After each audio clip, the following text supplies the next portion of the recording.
Psalm 18:17 says, He rescued me from my strong enemy and from those who hated me, for they were too mighty for me. They confronted me in the day of my calamity, but the Lord was my support. He brought me out into a broad place. He rescued me because he delighted in me. And certainly this psalm captures the blessing and the goodness of God that takes place in this story. Today is the final installment in our study through the book of Esther. And before we get into the final events recorded in this book, I'm asking that you allow me to recount one last time the story up to this point. Now, I realize that some of you have heard the early parts of this story several times over the past few weeks, but there are some new people here who have not heard any of the story up to this point, and there are some here who have missed parts of the story up to this point. So for their benefit, I ask that you would let me tell the story one last time to lay the groundwork for the events that take place in the story today. The story of Esther takes place in the great Persian Empire in the capital city of Susa about 2,500 years ago. And during a huge party that King Xerxes was hosting for his officials and other dignitaries, he ordered the queen to appear before him and his guests so that he could show off how beautiful she was. But to his shock and embarrassment, she refused to come. And he was furious. He asked his advisors what he should do. And they told him that he should strip her of the title of queen and banish her forever from his presence. So that's what he did. Well, after the king cooled down, he began to miss the queen. So he asked his advisors again what he should do. He probably had to do some thinking on his own, but we've discovered that this is the way Xerxes is. And he asked him again, and they told him that a search for a new queen should be made among the most beautiful young women in the empire. And so that was done. The most beautiful young women from all over the Persian Empire were gathered into a special harem in the capital city of Susa.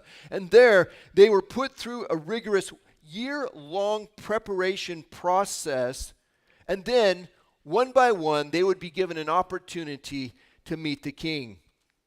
Well, one of the young women who had been taken and put into the special harem was a young Jewish girl named Esther.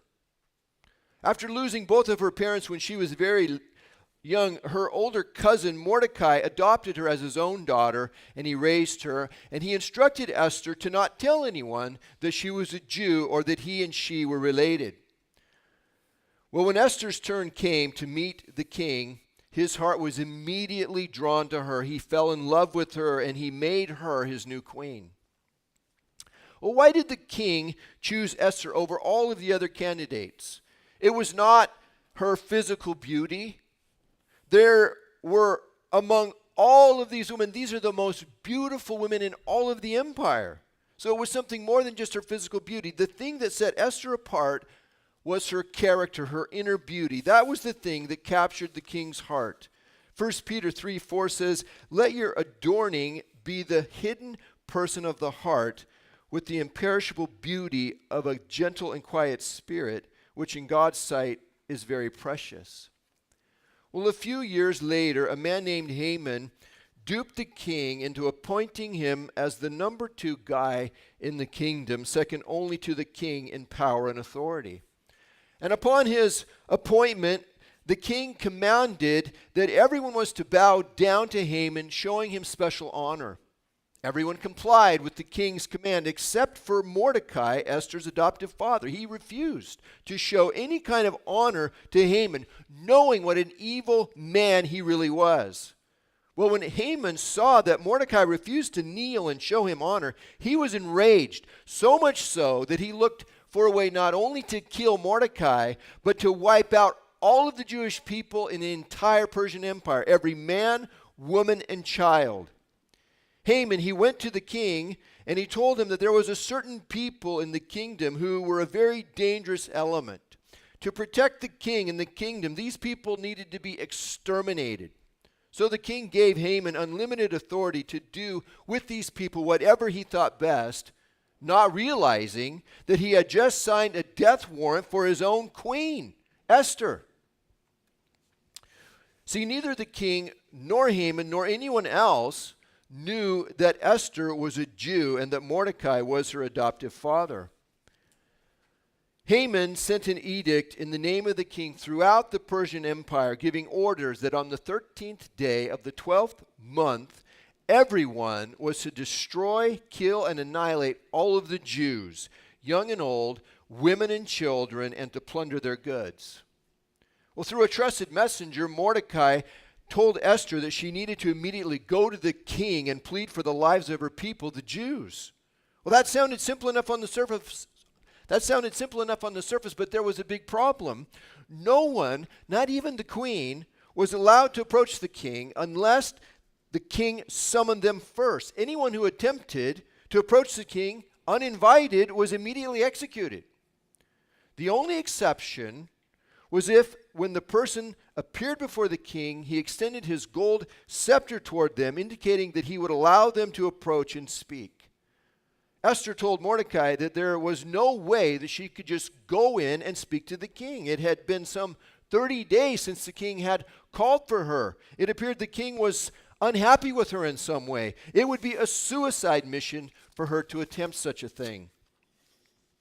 Well, Mordecai told her that if she refused to go to the king on behalf of her people, that God would save the Jews some other way, but her family would perish. He pointed out to her that it was no accident that she had become the queen of Persia, that it may have been for this very moment that the Lord had put her in this position.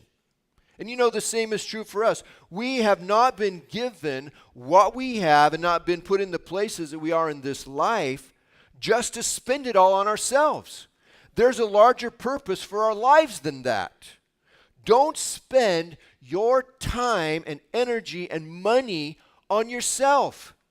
Live for something larger than you. Become part of the Lord's grand story rather than settle for a cheap little paperback novel about yourself. Esther took the words of Mordecai to heart, and she realized that she had to attempt to speak to the king and plead for her people, regardless of the risk for herself. So she asked Mordecai to have all of the Jewish people fast and pray for 3 days, and then she would try to speak to the king, and if she perished, she perished. Well, after the 3 days of fasting and praying, Esther went into the king, stepping into the throne room, not knowing what kind of reception she would receive, but to her great relief and surprise, she was greeted with a smile rather than a sword. The king extended his scepter to her, and he granted to her any request that she wanted, even up to half his kingdom, he said. Well, Esther, she humbly stood before the king, and she told him that her request was simply to invite him to a private banquet that she had prepared for him. She asked the king to bring his friend Haman along with him as well. Well, the king, he summoned Haman immediately, and they went to Esther's banquet. And at the banquet, the king, knowing that Esther was up to something, he asked Esther what her request was, and she asked the king and Haman to come to another banquet the next day, and then she would tell him what she really wanted. Well, Haman, he headed home that day after the banquet, happy and in high spirits. But when he got to the palace gate, there was Mordecai. And just like every other time, Mordecai didn't show any honor to him. And Haman, he was filled with rage. But it says that he managed to control himself until he got home. And when he got home, he bragged to his wife and his friends about his vast wealth and his many children and all of the ways the king had honored him and given him authority over all of the other royal officials, and how he was the only person who had been invited to this special banquet with the king and the queen, and how the queen had invited him back another time the next day for another banquet with just him and the king and the queen. But none of this, he said, gave him any real pleasure as long as the Jew Mordecai was still alive. His wife and his friends suggested that he build a giant gallows and have Mordecai hanged on it. And then he could go to the queen's banquet and be happy. Well, he liked that idea, so he ordered that a gallows be built immediately. That same night, the king had trouble sleeping. So the king had the record of his reign brought in and read to him, and he discovered that he had left a debt of gratitude unpaid to Mordecai for saving his life. Mordecai had uncovered an assassination plot against the king. So the next morning, Haman came into the palace intending to ask the king permission to hang Mordecai on his new gallows that he had built. But before he could ask, the king told him that he wanted to bestow special honor on a certain person for a great deed that they had done. The king asked Haman for his idea about how this certain person should be honored. And Haman, full of himself, automatically assumed that the king had to be talking about him, that he's the one that the king wanted to surely honor. I mean, who else would he want to honor besides Haman? And so, Haman described to him what he would have loved to have done for him. He said, take him and put a royal robe on this person and have him led around the streets of the city on the king's finest horse, proclaiming before him, this is what is done for the man the king delights to honor. Well, horror of horrors for Haman. The man the king wanted to honor was Mordecai, the very man Haman hated more than anyone else in the whole world. The king commanded Haman to do exactly as he had suggested for Mordecai, and Haman himself be the one who leads him around the city and makes the proclamation. Well, that was just the beginning of Haman's downfall, because later that day, at that second dinner party with the king and the queen, the king asked her what her request was, and the queen told the king that the very man that they were eating with, Haman, had designs to kill the queen and all of her people, the Jews. The king was so angry that he left the room for a moment to gather his thoughts, and while he was gone, Haman fell on the couch before Esther to plead for his life. And just at that moment, the king walked back into the room. He saw Haman stretched out on the couch before the queen, and he immediately assumed that Haman was making a play for his wife. So he ordered that Haman be killed immediately. One of the king's security officers who was there told him that a brand new gallows had just been built by Haman to hang the king's new hero, Mordecai. The king ordered that Haman be hanged on his own gallows, and so he was. The king gave Esther the estate of Haman, gave Mordecai Haman's job at the palace, along with the king's royal signet ring. And we noted that the downfall of Haman serves as a powerful illustration of the truth of Job 4:8, which says, those who plow evil and those who sow trouble reap it. We pick our story up in Esther chapter 8 this morning. If you've got your Bible, you can flip over to Esther chapter 8, and we'll start in verse 3 there. See, although the evil Haman has been brought down, his diabolical plan for having the Jews exterminated is still in effect. The royal decree that had been issued by Haman directing all of the people in the Persian Empire to turn on the Jews and kill them and take their property on the 13th day of the 12th month was still in effect. The lives of the Jewish people are still in serious jeopardy. So in verse 3 of chapter 8, it says, then Esther spoke again to the king. She fell at his feet and wept and pleaded with him to avert the evil plan of Haman the Agagite and the plot that he had devised against the Jews. And when the king held out the golden scepter to Esther, Esther rose and stood before the king, and she said, if it please the king, and if I have found favor in his sight, and if the thing seems right before the king, and I am pleasing in his eyes. Don't you love how they do all of this, introductory stuff? I wish someone would approach me like that once in a while. So it's like, hey, I got something to say to you. She says, let an order be written to revoke the letters devised by Haman the Agagite, the son of Hammedatha, which he wrote to destroy the Jews who are in all the provinces of the king. For how can I bear to see the calamity that is coming to my people? Or how can I bear to see the destruction of my kindred? Then King Xerxes said to Queen Esther and to Mordecai the Jew, behold, I have given Esther the house of Haman, and they have hanged him on the gallows because he intended to lay hands on the Jews. But you may write as you please with regard to the Jews in the name of the king, and seal it with the king's ring, for an edict written in the name of the king and sealed with the king's ring cannot be revoked. The king tells Esther in all of this, Esther and Mordecai, that he can't simply eliminate the decree of Haman. It's irrevocable because it was written in the king's name and sealed with his royal signet ring. So the only alternative available for them is to issue another decree in the king's name, sealed with his ring, that will somehow effectively neutralize the first decree. So, with the approval of the king, Mordecai immediately put the royal secretaries to work drafting another decree, which was sent out throughout all of the vast Persian Empire, just like Haman's decree had been. This new decree granted all of the Jews in the Persian Empire the right to protect themselves, to kill their enemies, and to plunder their enemies' goods on the same day that Haman's decree gave everyone else the right to kill the Jews, on the 13th day of the 12th month. Verse 15.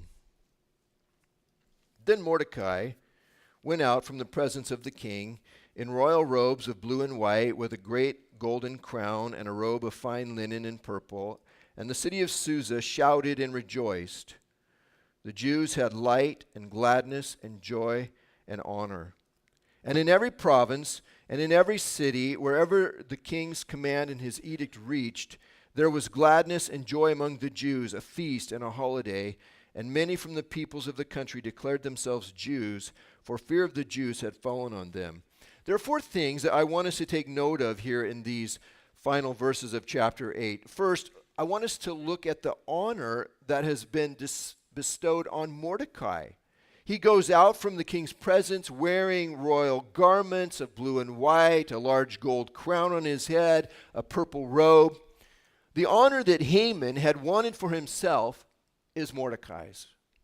Proverbs 1:19 says, such are the ways of everyone who is greedy for unjust gain. It takes away the life of its possessors. Haman was such a man. He was greedy for unjust gain, and in the end, it literally took his life away. Mordecai, in contrast, was a person of integrity and good character, and he was eventually rewarded for it. We're told in Galatians 6:9, let us not grow weary of doing good, for in due season we will reap if we do not give up. The true nature of a person will eventually be revealed by the fruit of their life, the product of that which comes from their life, the things that they do. Jesus said in Luke 6:43, for no good tree bears bad fruit, nor again does a bad tree bear good fruit. For each tree is known by its own fruit. For figs are not gathered from thorn bushes, nor are grapes picked from a bramble bush. The good person out of the good treasure of his heart produces good, and the evil person out of his evil treasure produces evil. For out of the abundance of the heart his mouth speaks. And Haman and Mordecai are certainly an illustration of this truth. Second thing I want us to notice here is the issuing of the new edict on behalf of the Jews brought about a time of light and gladness and joy and honor. These people, the Jews, had been under a death sentence with no hope. They knew they were going to be attacked and killed and have all of their property taken from them. Their very existence was going to be wiped out, and there was nothing that they could do about it. It's hard to imagine, isn't it, what it would be like to go through life with that kind of dread hanging over your head every day as you cross off the days on the calendar as it approaches that dreadful day, the 13th day of the 12th month. Day by day, it gets closer. But now, with this new edict, they have been transformed from a people who had every ounce of dignity taken from them to a people who have been given special privilege and honor from the king himself to defend themselves from their enemies. Third, verse 15 says, "And the city of Susa shouted and rejoiced," implying that not only the Jews, but all of the people in the city are celebrating. You might remember when Haman issued his horrifying edict to have the Jews slaughtered. It said back in Esther 3:15 that the whole city of Susa was thrown into confusion and bewilderment. The whole city was bewildered and deeply disturbed over the shocking turn of events and seeing so much power given to a madman like Haman. Justice is being reestablished in the kingdom, and it causes all of the people to rejoice and breathe a huge sigh of relief. Proverbs 14:34 says, "Righteousness exalts a nation, but sin is a reproach to any people." Justice and honesty and integrity in our government is a huge blessing, and it brings a sense of peace and security for everyone. Conversely, the government, when it's blatantly dishonest and unfair and hypocritical, it causes stress and anxiety among the people. Seeing integrity restored in the government by eliminating Haman and appointing a man of integrity like Mordecai in his place, it brings peace and security back to the whole city. Fourth, verse 17 says, "And many from the people of the country declared themselves Jews, for fear of the Jews had fallen on them." Many people, it says, became Jews in the wake of all of this upheaval and the events that are taking place. See, there's a newfound respect for these people and their God who had been seen as society's doormat beforehand. Verse 1 of Esther 9, it says, "Now in the 12th month, which is the month of Adar, on the 13th day of the same, when the king's command and the edict were about to be carried out, on the very day when the enemies of the Jews hoped to gain the mastery over them, the reverse occurred. The Jews gained mastery over those who hated them. The Jews gathered in their cities throughout all the provinces of King Xerxes to lay hands on those who sought their harm, and no one could stand against them, for the fear of them had fallen on all peoples. All the officials of the provinces and the satraps and the governors and the royal agents also helped the Jews, for the fear of Mordecai had fallen on them. For Mordecai was great in the king's house, and his fame spread throughout all the provinces, for the man Mordecai grew more and more powerful. The Jews struck all of their enemies with the sword, killing and destroying them, and did as they pleased to those who hated them. In Susa, the citadel itself, the Jews killed and destroyed 500 men, and also killed the 10 sons of Haman, the son of Hammedatha, the enemy of the Jews, but they laid no hand on the plunder." You saw I jumped past those 10 names, because there are none of us in this room who could say those names. When the 13th day of the 12th month arrived, the Jews throughout the Persian Empire protected themselves from their enemies. They fought back against them and they killed them, including these 10 sons of Haman. In verse 10, the last sentence there is what I want us to take special note of. It says, "They laid no hand on the plunder." So although the Jews had been given permission by the king's edict to take the property of their slain enemies, they didn't touch any of it. And by not taking any of their enemies' property, the Jews were honoring God, and they were demonstrating that they did not have personal gain at heart in any of this. They only sought protection from those who wanted to kill them. And you know, the same kind of thing was practiced many times in the Old Testament by the Jewish people when God would give his people victory over their enemies.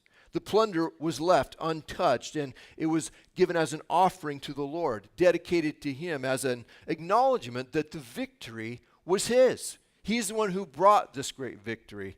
And so we see the same thing taking place here with these folks. Well, Esther, she asked the king to grant the Jews in the capital city of Susa an additional day to fight against their enemies and to kill them. Apparently, as evidenced by Haman, there was a lot of very deep-seated hatred of the Jews among some of the people in the capital city. So the king granted her request and gave them one additional day. Verse 20, and Mordecai recorded these things and sent letters to all the Jews who were in all the provinces of King Xerxes, both near and far, obliging them to keep the 14th day of the month of Adar and also the 15th day of the same year by year, as the days on which the Jews got relief from their enemies, and as the month that had been turned for them from sorrow into gladness and from mourning into a holiday, that they should make them days of feasting and gladness, days for sending gifts and food to one another and gifts to the poor.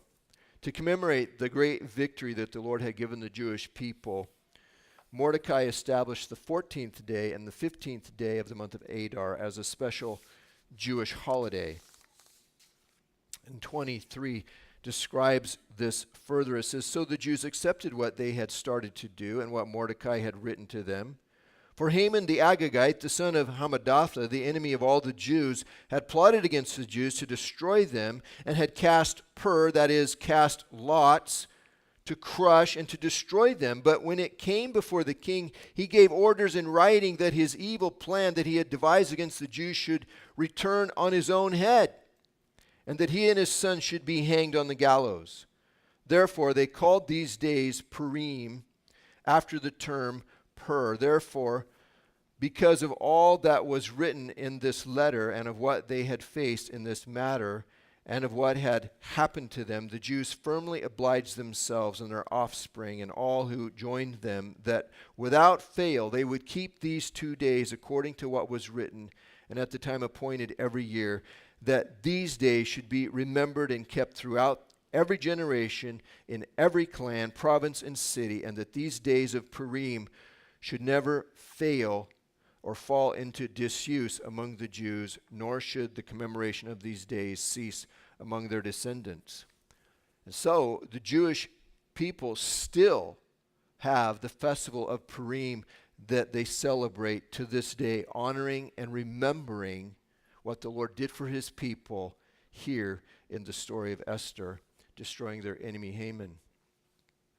The last sentence of the last chapter says this, for Mordecai the Jew was second in rank to King Xerxes, and he was great among the Jews and popular with the multitude of his brothers, for he sought the welfare of his people and spoke peace to all the people. Great words to have spoken about you at the end of your life. Amen.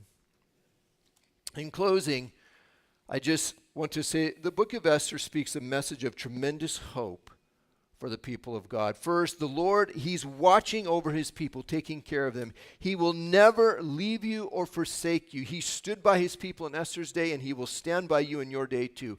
No matter how bleak it may look to you, you are not alone. You have not been abandoned.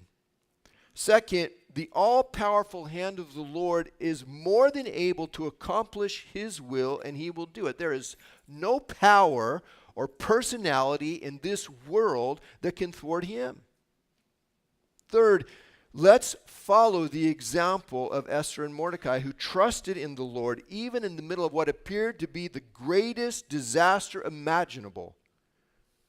They were fully committed to the Lord. They made themselves available to him, and in return, he used them to accomplish good in this world. Serve the Lord in your day too. Finally, recognize the possibilities that exist for where you are at in life right now. Who knows but that you have come to the position that you have in life right now for such a time as this? just like Esther was queen for such a time. The Lord is at work right now. Be part of that work. Choose to be part of the great story of God rather than just living for yourself. This is where you will find true and fulfilling joy in life. Finally, the thing I want to do just quickly is I want to talk a little bit about the Purim celebration so that you know what that is, and we see how in it God is honored. Purim is one of the most joyful of all of the Jewish holidays. It has been called the Jewish Mardi Gras.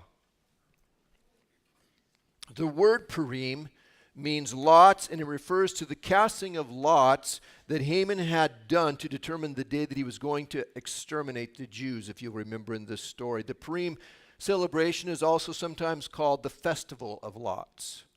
Purim is celebrated on the 14th day of Adar, which is usually in March. The next one coming up is March 11, 2017.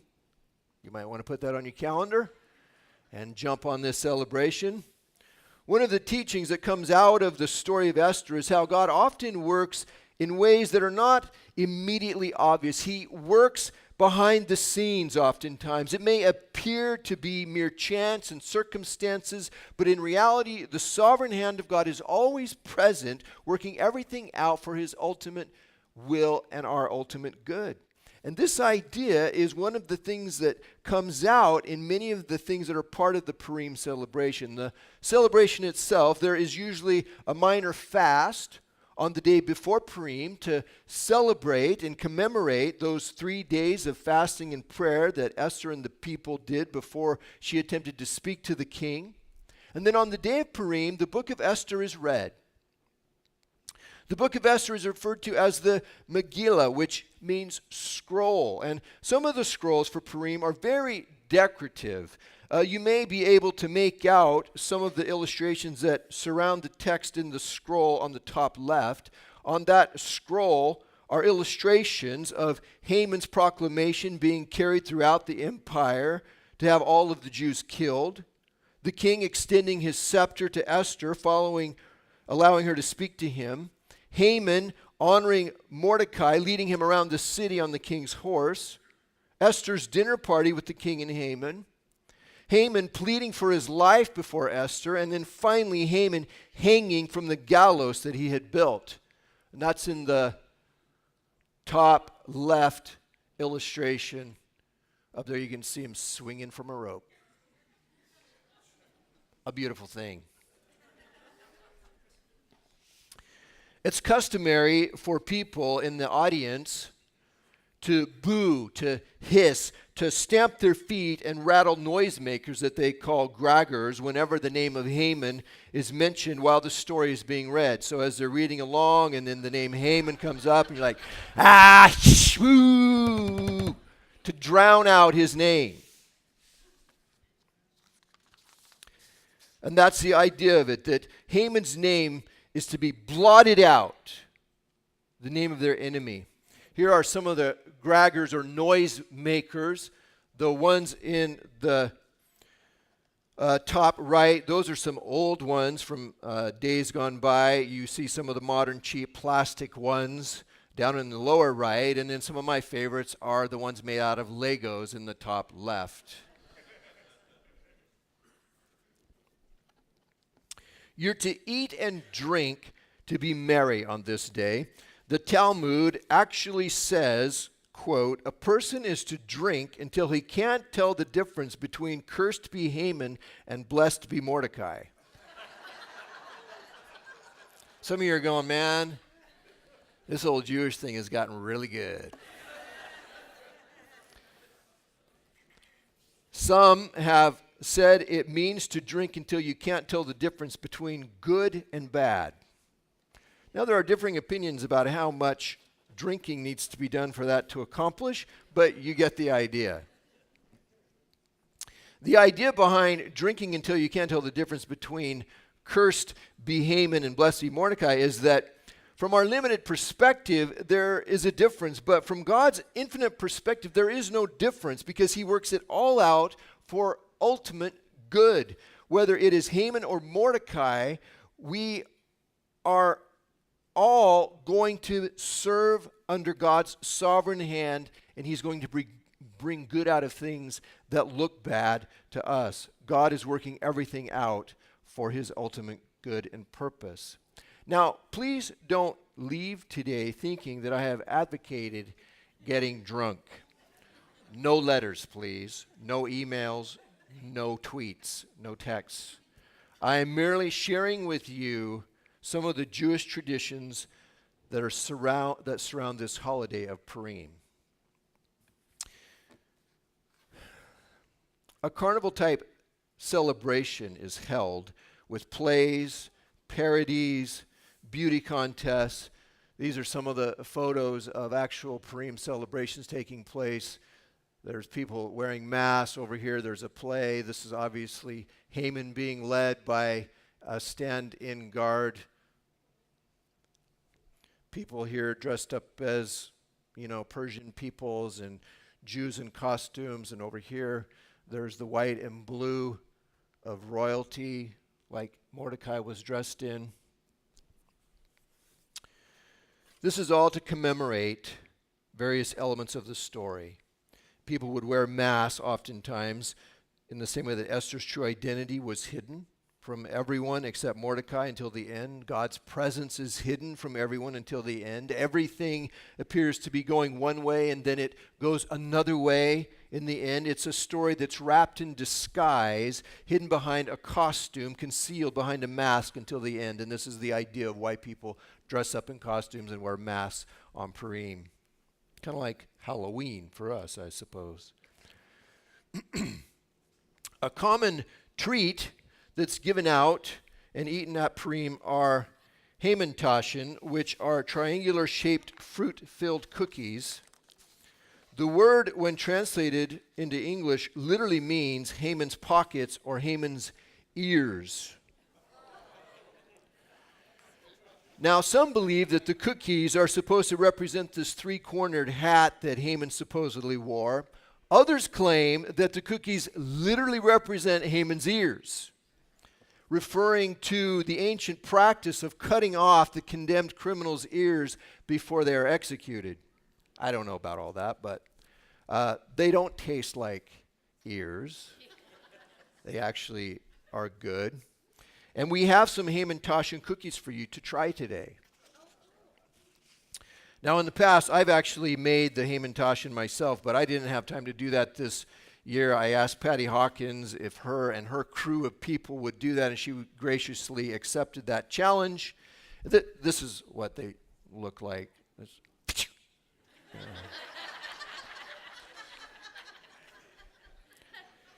Anyways, there are Hamantaschen cookies in the fellowship hall for you this morning. So make sure you swing by there on your way out and grab one.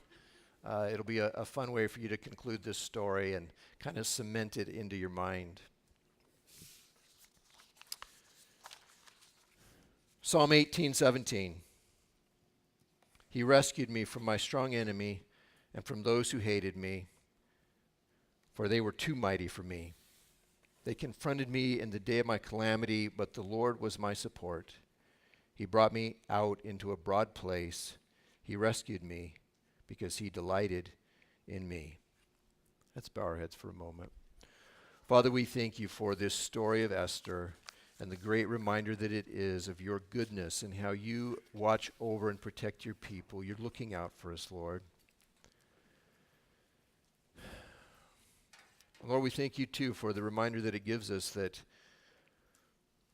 there's a purpose for each of our lives. That we are here for such a time as this to be used by you, to be part of your great story of what you're doing in this world. I pray, God, that you would call all of your people into this story and that we would live for you rather than ourselves. In Jesus' name, amen.